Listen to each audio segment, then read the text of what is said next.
Y ahora sí, en honor al tiempo, formalmente, bienvenidos, buenas noches.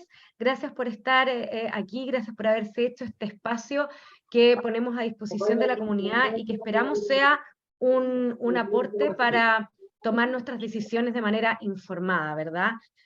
Seguir acompañándonos eh, en el amplio espectro de ser comunidad. Les quiero recordar que vamos a estar con los micrófonos apagados eh, para poder escuchar a nuestro expositor, y les voy a dejar a Iván, que es el secretario del Centro de Padres también, para que haga presentación de nuestro invitado de hoy. Muy buenas noches, bienvenidos a todos a este martes de encuentro, llamémoslo martes de encuentro constitucional. Mi nombre es Iván Couso y efectivamente soy secretario junto con Catalina Gutiérrez, que es mi mujer, del Centro de Padres, Madres y Apoderados del Colegio. Por favor, les recordamos mantener los micrófonos apagados y las preguntas se pueden hacer a través del chat. Bueno, presentar a Gonzalo García. Tengo el privilegio de haber sido un poquitito menor que Gonzalo en el colegio. Egresado del Colegio de Ignacio, de nuestro colegio, es ignaciano, así que es una ventaja poderlo haber invitado. Bueno, es de una larga trayectoria. Gonzalo García Pino es abogado egresado de la Pontificia Universidad Católica de Chile, con un máster en Derecho Constitucional de la misma universidad y con un doctorado en Derechos Fundamentales de la Universidad Carlos III de España, con una tesis que además es muy interesante sobre teoría constitucional sobre los límites.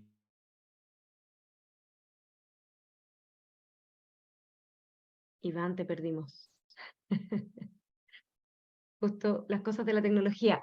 Gonzalo, te invito si puedes terminar esa parte de la presentación. Iván estaba hablando de la interesante tesis doctoral que tenías también. Si nos puedes contar un poquito para introducirte y después ponernos ya de lleno a trabajar en el tema.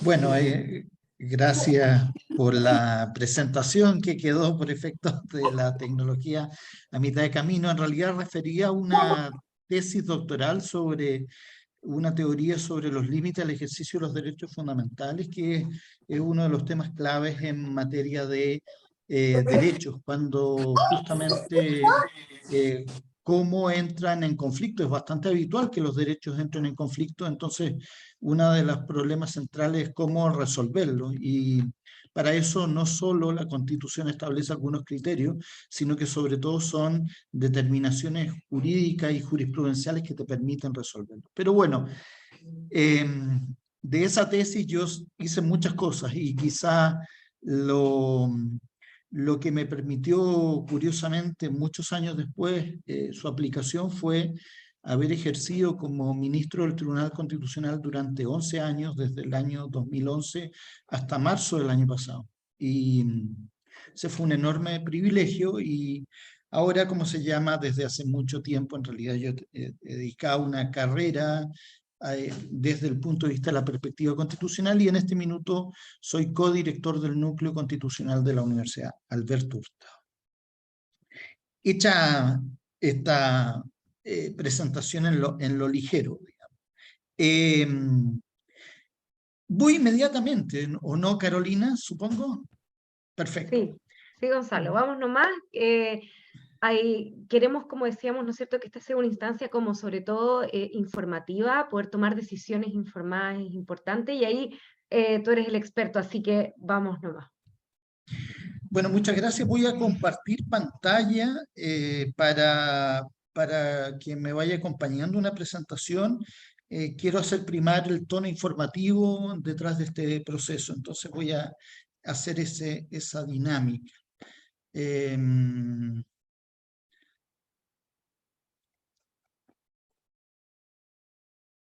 Ahí está, ¿sí? Perfecto. Bueno, es bastante importante, yo creo, citar que se trata de un título en torno a un segundo proceso constituyente.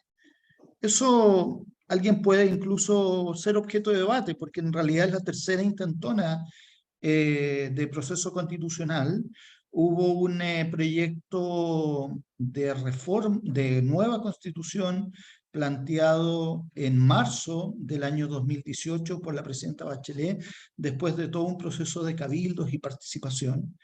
Después del estallido hubo una sucesión de reformas constitucionales, encabezada por la ley 21.200 en diciembre del año 2019, que dio curso al segundo proceso constituyente en términos formales, pero a ese periodo le vamos a llamar la primera constituyente porque avanzó en términos generales en desarrollar una propuesta que la gente pudo entrar a debatirla. El proyecto de la presidenta Bachelet fue simplemente archivado a fines de marzo y no tuvo ni siquiera un solo día de tramitación de ese proyecto, sin perjuicio de que algunas de sus ideas de hecho permanecen en parte de la discusión constituyente. Entonces, formalmente, estamos ahora frente a un segundo proceso constituyente.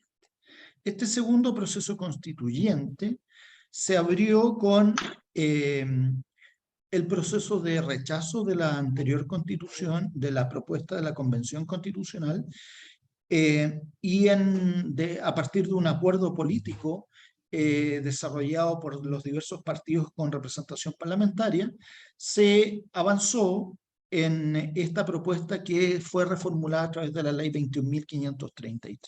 Quiero hacer una comparación entre el proceso anterior y el actual proceso para empezar a ver cuáles son las diferencias y cuáles son las continuidades de ambos procesos. Primero, las diferencias. Vamos a ver distintos tópicos a partir de los cuales podemos ir examinando esos criterios. Todos, yo creo, tenemos muy a la vista lo que fue el proceso constitucional anterior y tenemos muy poco a la vista el proceso constitucional vigente.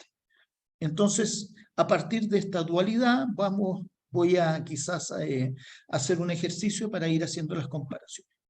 En el plazo de redacción de la propuesta, el primer proceso constituyente contemplaba un lapso de 9 meses más 3 prorrogables que efectivamente fueron utilizados desde julio del año 2021 hasta julio del 2022, 4 de julio.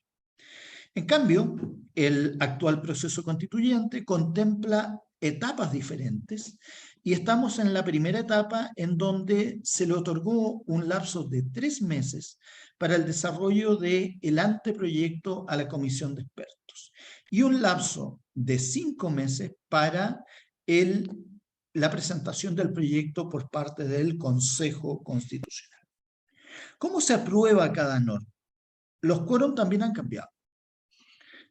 En el proceso anterior se aprobaban por los 2/3, un quórum exigente, pero que sabemos que independientemente de lo que significaba ese quórum, por la correlación de fuerzas que había, fue una correlación de fuerzas muy favorable a la izquierda, a fuerzas de izquierda y fuerzas tanto partidarias de izquierda como independientes. Ese quórum fue de 2/3. Actualmente el quórum de aprobación es de 3/5 que va a operar en diversas vías. Opera para los expertos, pero también opera para el Consejo Constitucional, pero veremos que su mecánica de operación es muy diferente. Desde ese punto de vista, por decirlo de una manera, el poder de veto ha bajado. Antes era de 1/3, ahora el poder de veto, en vez de bajar, subió a un 40%. Y eso lo veremos en operación a partir de las elecciones del 7 de mayo. También contemplaba el proceso constitucional anterior 4 bases constitucionales. Pero esas bases constitucionales estaban enunciadas que tenían que ver con el respeto a los tratados internacionales de derechos humanos, tenía que ver con el respeto de las sentencias con cosas juzgadas, entre otros criterios. Ahora se amplifica el proceso de respeto a bases institucionales, se extiende a 12 bases, pero en realidad No son solo 12 bases, son 33 asuntos sobre los cuales algo diré durante esta presentación. ¿Cuál es la diferencia central? No solo está la lógica de tener bases diferentes, sino que quién las controla y quién las respeta. En el proceso anterior había una dinámica de Wow, te lo comiste autocontención casi todo. ¿Qué te por gustó? ¿Te pareció la parte, croqueta? Hay por una parte charla por Zoom en el colegio sobre la Asamblea Constituyente. Ahora sí. gracias Liliana, por parte de la Convención Constitucional. Era ella misma la que debía respetar la dinámica de esas 4 bases. En cambio ahora se creó un organismo técnico específico que se llama Comité Técnico de Admisibilidad para hacer respetar si se incluyeron o no se incluyeron los contenidos de esas 12 bases constitucionales y si hay o no un proceso de omisión de alguno de esos elementos. Hasta este momento, por cierto, recién estamos en etapas iniciales de este proceso, no se ha activado ninguna solicitud de requerimiento ante el Comité Técnico de Admisibilidad. No podemos verificar de qué manera se protegen en lo práctico esas bases institucionales. Una diferencia, una quinta diferencia, tiene que ver con los escaños reservados. En el proceso anterior habían 17 escaños reservados para un conjunto específico de pueblos indígenas y con toda una mecánica de aprobación que conocemos.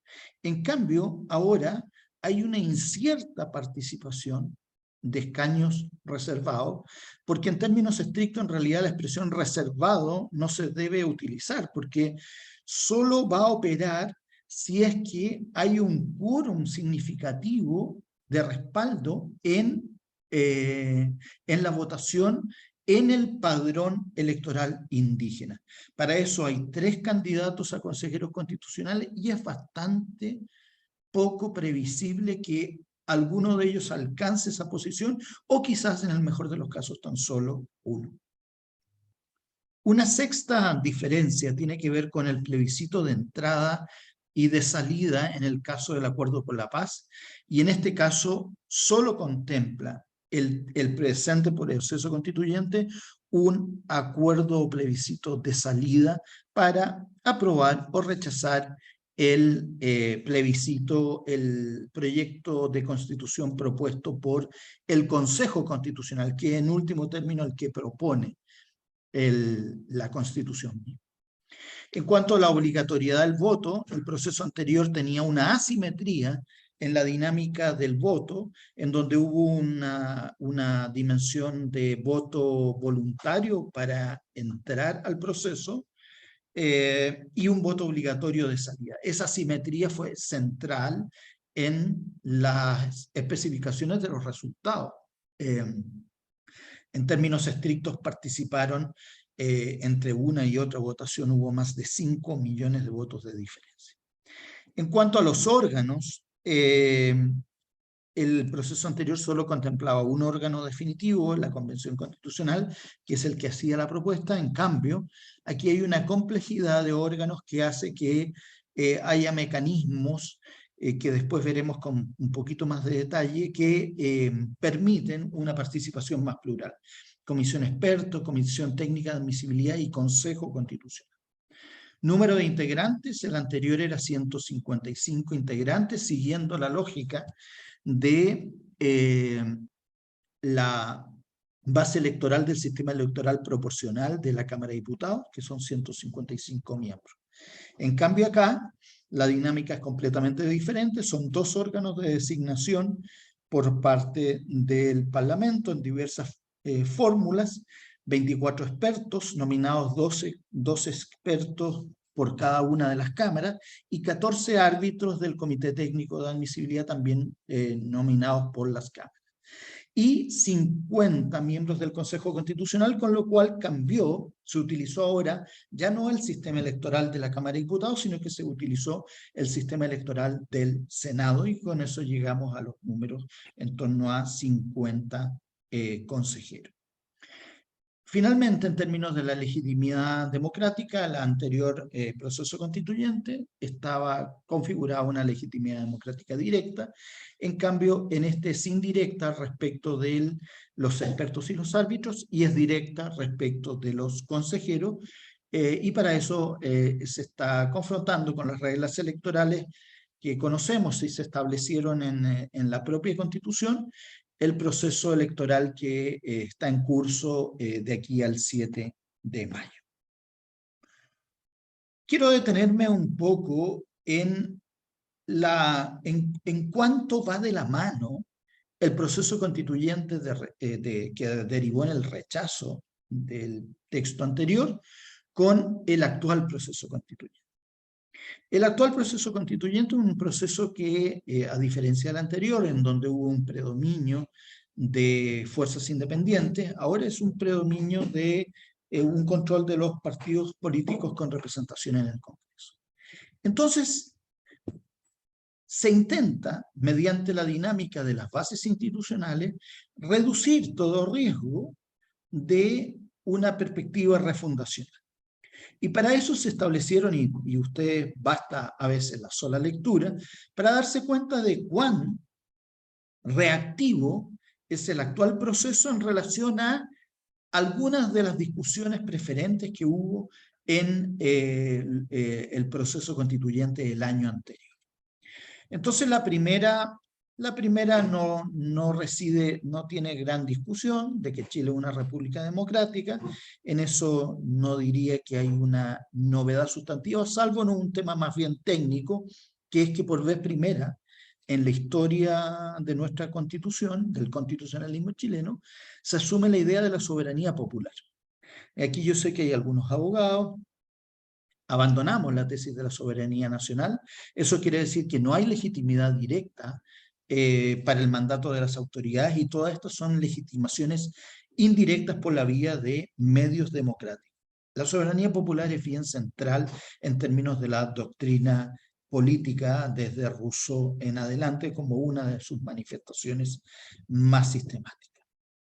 Pero esos Gonzalo, son... para poder ver bien esos puntos, ¿podrías poner la presentación en modo presentación? Es que algunos la ven chiquitita. Solo si puedes. Ahí. Ahí, perfecto, gracias. Perdón, listo. Disculpa por esa No hay vía. problema.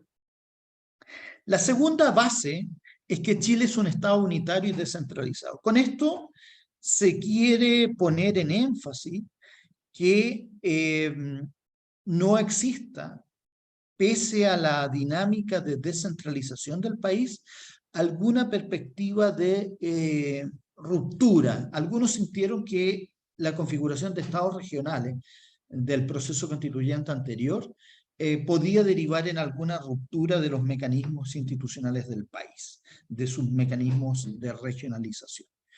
Y por eso se hizo énfasis en esta dimensión. Un tercer base tiene que ver con identificar a la soberanía como límite en la dignidad de la persona humana y los tratados internacionales. Esto yo diría que es un aspecto de continuidad, en esto no ha habido ningún cambio. Aquí ya vienen novedades importantes que son, por decirlo de una manera, guiños a demandas bien sentidas por parte de un espectro de la población. Primero, el reconocimiento de los pueblos indígenas como parte de la nación chilena. Nunca en la historia de Chile los pueblos indígenas han tenido reconocimiento constitucional, y esta es una demanda que viene desde 1989 y reflejada sistemáticamente por parte de los pueblos indígenas a lo largo de todo el proceso democrático que se abrió el año 1990. Y bien, vendría por vez primera a cumplirse parcialmente.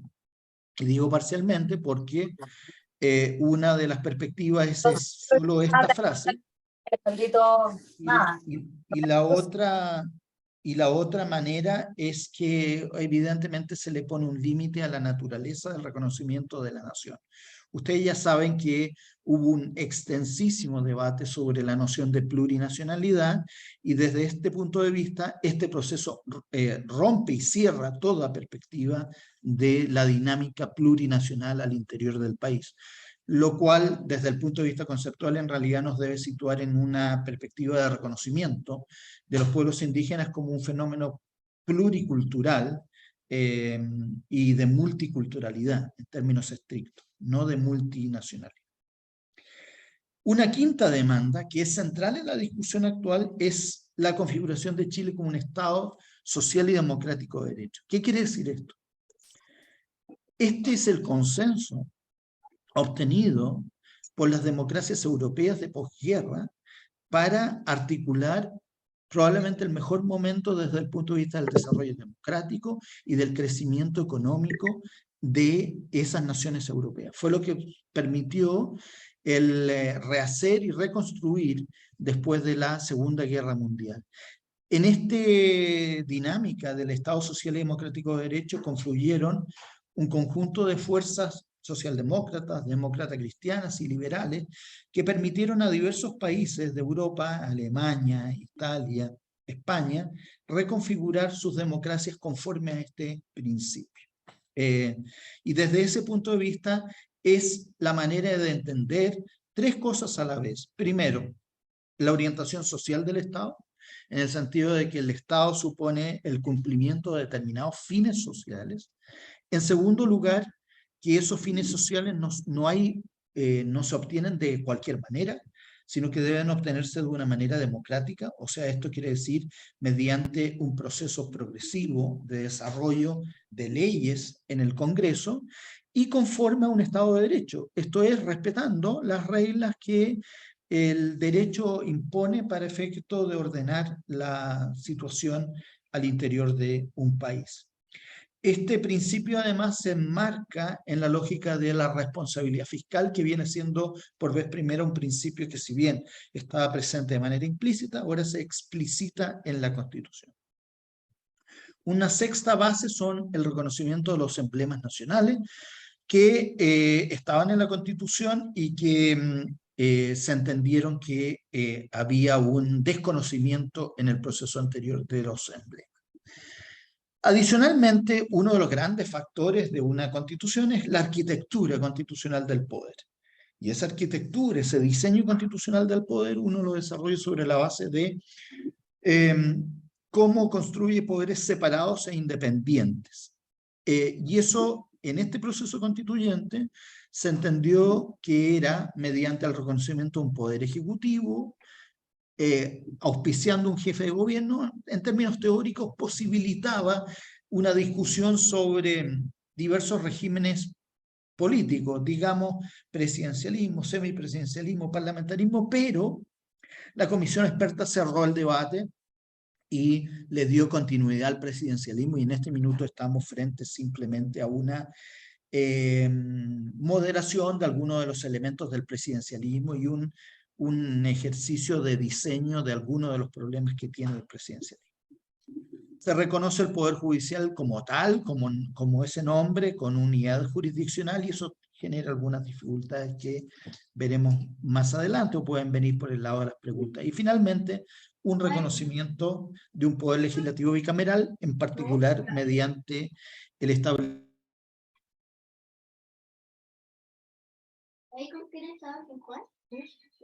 Disculpa, Gonzalo, sin querer te silencié el micrófono. ¿Puedes volver a habilitar? Gracias. Ahí está. Adicionalmente, se establece que se crean diversos organismos autónomos y se repiten muchos de los organismos autónomos que están actualmente en la Constitución.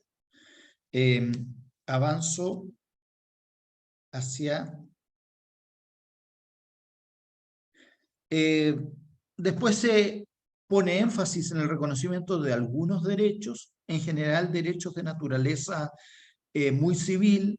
Hubo toda una discusión sobre el derecho de propiedad, aquí se enmarca la discusión del derecho de propiedad se reconoce el derecho a la vida. Todos son derechos que en general venían reconocidos en la Constitución anterior, pero generaron polémicas en algunos puntos.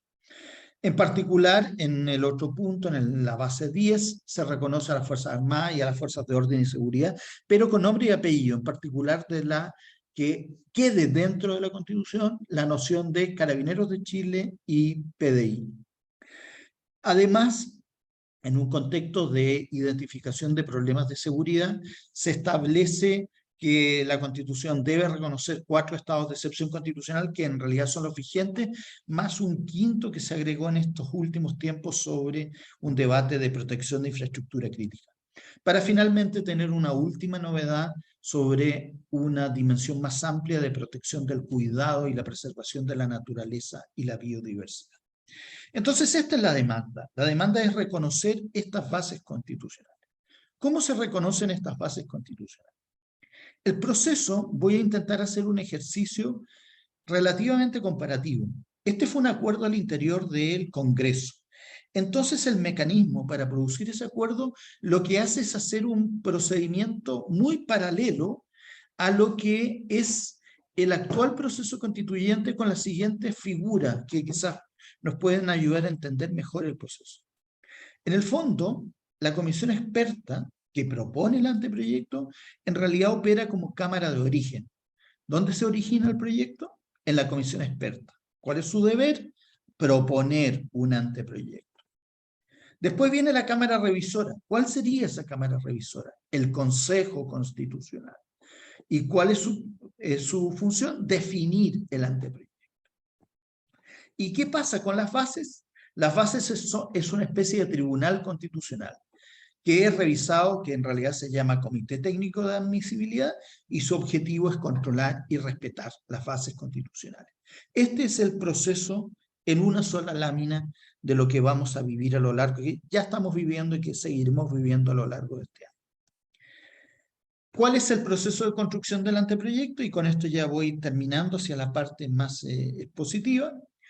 La comisión experta ya se instaló en marzo, después de haber sido definidos sus nombres en enero. En el 10 al 15 de marzo definió una estructura de la Constitución con 15 capítulos. Ya se desarrollaron la primera iniciativa de normas en la segunda quincena. Todas las semanas están pasando cosas. Todas las semanas están pasando cosas en este proceso. Ya se votaron en general, se votaron en general todas estas iniciativas de normas y fueron aprobadas por unanimidad en sesiones del 3 al 7 de abril, siguiendo esta estructura de propuestas. Y ahora lo que viene a partir de la próxima semana es la discusión particular a partir de enmiendas que propongan cada uno de los expertos sobre temas en los cuales ellos piensen que es necesario innovar, modificar las indicaciones o simplemente agregar asuntos sobre los cuales no se ha debatido. Finalmente hay una votación final en la comisión experta. Simplemente la dinámica es, ahí donde no hay enmiendas, simplemente se aprueban sin votación los factores que ya se han presentado, y donde hay enmiendas hay una votación de 3/5 para su aprobación definitiva. ¿Cuál es la fecha límite del anteproyecto? 6 de junio. Ahí tiene que estar listo el anteproyecto. Hasta este minuto, ¿qué cosa tenemos? Tenemos una propuesta de 195, 193, hay alguna discusión sobre los números, iniciativas de norma presentadas, 31 nuevos derechos y 22 artículos transitorios. Interesante compararlo con la actual Constitución, que tiene 154 artículos permanentes, 26 numerales de derecho y 36 normas transitorias. En términos estrictos, ya no vamos a tener una constitución, todo ese debate sobre constitución mínima, minimalista, eso no va a existir. Va a ser una propuesta de una constitución extensa, pero menos extensa que la propuesta en el ciclo anterior. Algunos de los reflejos de estas normas están en cada uno de los capítulos, no es necesario leerlas ni desarrollarlas en términos específicos. Ahí están los 15 capítulos. Esto es lo que tenemos hasta ahora.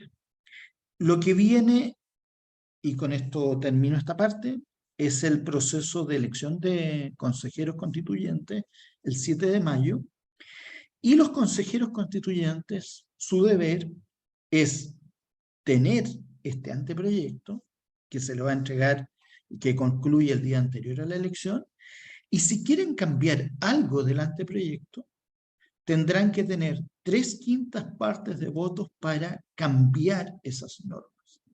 Si no las tienen, la posibilidad de que se imponga el texto de la comisión experta es muy central. Por eso todo lo que está pasando en estos meses es francamente definitivo para la suerte del proceso constituyente. Un proceso constituyente que esté muy de la mano de las normativas anteriores, bueno, tendrá un juicio final. Y ese juicio final es el 17 de diciembre, mediante un plebiscito. Plebiscito que se da en un contexto muy difícil porque hay en el aire una perspectiva que viene desde septiembre del año pasado de sensación de rechazo al proceso constitucional. Esa sensación de rechazo al proceso constitucional es realmente central despejarla. Central despejarla, y de eso el aporte de los expertos, los consejeros constitucionales tienen una tarea muy privilegiada en despejar ese clima, porque desde el punto de vista final, desde el punto de vista normativo, Chile vive un proceso muy acelerado de desconstitucionalización que hay que parar, Llevamos 5 o 6 años con un deterioro de nuestras instituciones que es muy central. Y ese deterioro tiene que pasar por la relegitimación de un orden constitucional. Así que termino aquí esta presentación y por supuesto agradecido de la buena voluntad de escuchar y disponible para cualquiera de las preguntas que ustedes dispongan a realizar. Muchas gracias. Muchas gracias a ti, Gonzalo. Ojalá que no me traicione la conexión como me traicionó al principio.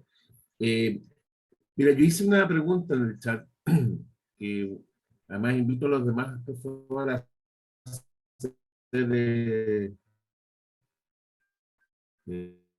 preguntas. Gonzalo, Ignacio. Una de las protecciones que observa es la iniciativa exclusiva, digamos, o el ejercicio exclusivo de la iniciativa presidencial para el evento del gasto público. ¿Cómo eso se puede de alguna manera armonizar con una propuesta que es bastante sentida por la población, que es la iniciativa popular de ley? Asegurando que quizás no afecta al erario público, pueden convivir. ¿Cómo se va de alguna manera a discutir eso? Tú ya explicaste que en el fondo esto es una propuesta de los expertos, pero ahora va a haber quizás una discusión que tiene que superar la barrera de los 3/5 para de alguna manera habilitarla, ¿no? Claro.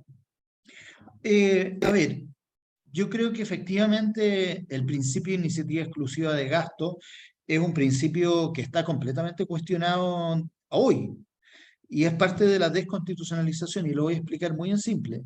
Los primeros que han puesto en cuestión el principio de iniciativa exclusiva de gasto son los parlamentarios, mediante la incorporación de cualquier proyecto que incurra en gasto o que implique afectación de la responsabilidad fiscal mediante la presentación de iniciativas de mociones de reforma constitucional.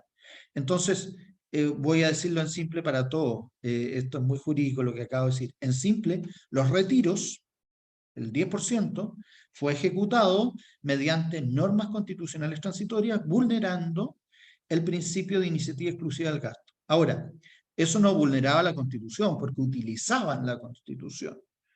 Eso es desconstitucionalización, abusar de la Constitución. Y también hubo otros mecanismos que llevaron en el fondo un ejercicio de irresponsabilidad fiscal. Hoy día, les voy a poner más ejemplos. Hoy ustedes vieron hace muy poquito una tramitación de autopréstamos del sistema de seguridad social. ¿Por qué se debatió hace algunas semanas atrás sobre autopréstamos? También mediante iniciativas exclusivas del Congreso. Se están debatiendo todo mediante normas transitorias constitucionales la forma de evadir la iniciativa exclusiva del gasto. Digo eso porque es parte de la discusión central en este minuto. Nosotros, por decirlo de una manera, tuvimos un estallido social y una pandemia que se ejecutó y se enfrentó con un enorme gasto público, pero con muy poca, por decirlo de una manera, ortodoxia desde el punto de vista del respeto al principio fiscal. Y por eso muchas de esas decisiones implicaron incrementos muy superiores. Además, solamente en casos específicos. Y cierro con la propuesta. ¿Es posible, la pregunta, desarrollar el respeto de la iniciativa presidencial de gasto mediante otra fórmula? Yo creo que sí es posible.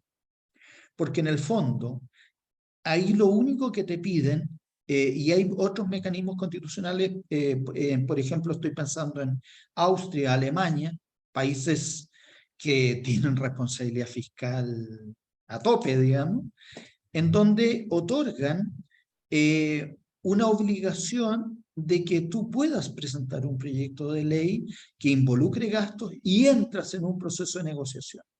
Ese proceso de negociación te avala fiscalmente por parte de las autoridades de Hacienda de esos respectivos países, pero eso no impide que tú puedas presentarlo. Esas negociaciones pueden ser desarrolladas en términos estrictos. Esa es una modalidad. Otra modalidad es preservar un porcentaje de gasto fiscal para que los parlamentos tengan alguna libertad de decisión. Otra modalidad, preservar porcentajes de gasto fiscal para que los estados regionales tengan alguna perspectiva de definición. Entonces, hay fórmulas que permiten, en definitiva, mantener responsabilidad fiscal y desarrollar fórmulas de gasto a partir de las decisiones de los actores que son algo más allá que el puro presidente. Yo creo que eso es una cuestión que es más central, pluralizar la democracia en términos generales. Fantástico, muchas gracias. Tengo otra pregunta, y es una pregunta más personal. Yo sé que los abogados constitucionalistas son seres muy especiales, tú sabes que me consta. Te consta personalmente. Estos procesos, es como, haciendo el símil de los jugadores, es como jugar un campeonato mundial para ustedes, porque un proceso constituyente no se da todos los años, se da cada ciertas décadas. En ese sentido, quería preguntarte, como además ex miembro del Tribunal Constitucional, si echas de menos instancias más participativas de ustedes, que son gente experta, aparte de los expertos ya electos en este proceso, el segundo proceso constituyente. Porque quizás el anterior pecó de excesiva, digamos, asambleísmo, por decirlo de alguna manera, pero uno echa de menos que este proceso está tan atrapado, tan formalizado, que de alguna manera impide que quizás gente que tiene conocimiento como tú de este tema constitucional tan profundo, sea invitado a ciertas instancias a conversar. ¿Qué piensas sobre el punto? Mira, yo no puedo reprochar de que no me hayan invitado, debo decirlo. En el proceso anterior, yo era ministro y me tocó exponer como ministro sobre el Tribunal Constitucional. Y después ya había dejado de ser ministro y me tocó exponer un ámbito en el cual tuve un estudio en particular, me dediqué a estudiar las normas transitorias y la transición. Y también pude exponer ante la comisión experta, ante la Convención Constitucional. Y en el actual proceso constituyente expuse a una subcomisión sobre principios y esta misma semana tengo que exponer ante la Comisión sobre Derechos Económicos, Sociales y Ambientales. Entonces yo no puedo quejarme de que no haya podido participar, pero en todos los procesos sí puedo quejarme de que una cosa es participar y otra cosa es que te escuchen realmente. Yo creo que nosotros tenemos, obviamente tú algo lo dijiste, es para los constitucionalistas el cambio constitucional es central, pero además es por una cuestión muy evidente, porque todos los demás ordenamientos, las normas tributarias, las cuestiones sobre seguridad, las reglas laborales, tienen un punto de conexión con la Constitución. Entonces, esto no es solo por decirlo de una manera, un juego de un mundial para constitucionalistas, es en realidad un efecto para todo el ordenamiento y es algo que es básico para para cualquier ciudadano, y creo que lo que nos ha costado transmitir a nosotros es cuáles son esos efectos ciudadanos. ¿Por qué, por ejemplo, la crisis de inseguridad de ahora tiene bastante que ver con la Constitución y no tiene poco que ver? Esta cosa de anteponer como si no tuviera nada que ver, tiene muchísimo que ver. Las reglas de estabilidad del ordenamiento no son cuestiones que uno debe caminar sobre seguro. Y hay muchas instituciones que actualmente en Chile no están caminando sobre seguro. Y cuando tú no caminas sobre seguro, tienes defectos. Entonces, yo diría que yo quisiera extender más allá de la dinámica de lo constitucional como una cuestión propia del efecto sobre el proceso democrático.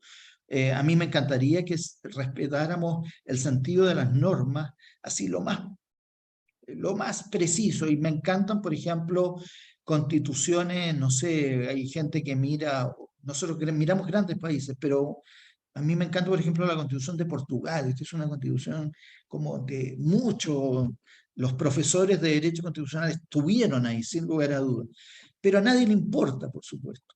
Pongo ese ejemplo, a nadie le importa, pero a uno le gusta mucho porque ahí están resueltos muchos de los problemas.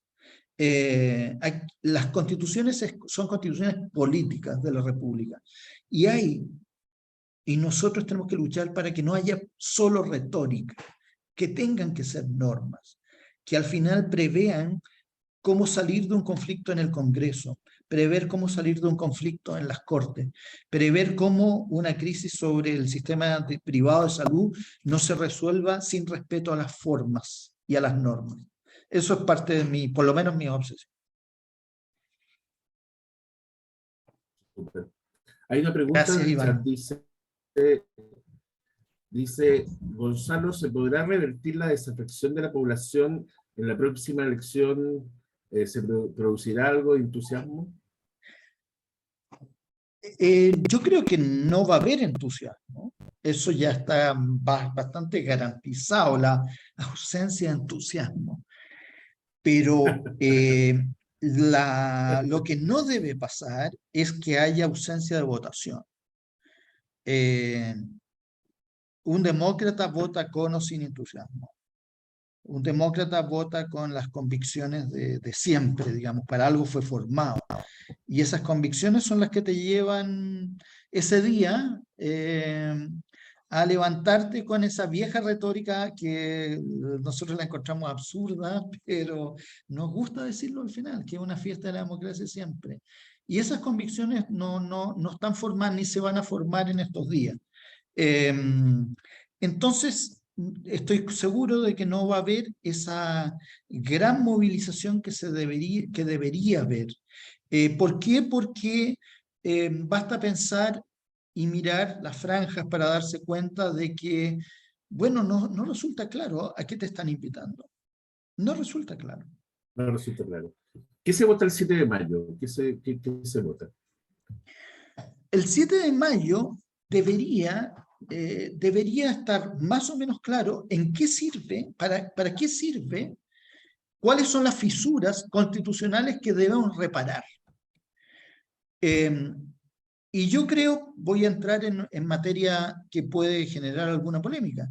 La propuesta ya presentada por los expertos creo que repara una de las polémicas.